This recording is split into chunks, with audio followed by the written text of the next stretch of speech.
இப்போ நம்ம அரை கப்பு கோதுமை மாவு, அரை கப்பு பால் எடுத்து செஞ்சதுக்கு நம்மளுக்கு கிட்டத்தட்ட 20 குலாப் ஜாமுன் வந்து நம்மளுக்கு கிடச்சிருக்கு.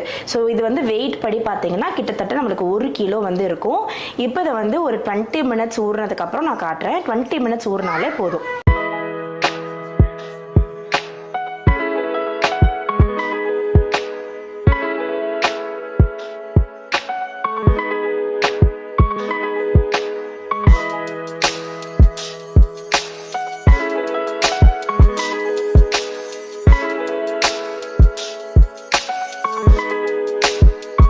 குண்டு குண்டு குலாப் ஜாமுன் நம்ம ப்ரீமிக்ஸ் எல்லாம் வாங்காமல் வீட்டிலையே சூப்பராக செஞ்சாச்சு பாருங்கள்.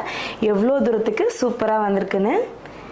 அவ்வளோதான், இங்கே பார்த்தீங்கன்னா தெரியும் எவ்வளோ தூரத்துக்கு அப்படியே நல்லா ஊறி ஒரு கிராக் கூட கிடையாது, அப்படியே பர்ஃபெக்டாக இருக்குன்னு. இதை சர்வ் பண்ணும்போது லைட்டாக சூடு பண்ணிவிட்டு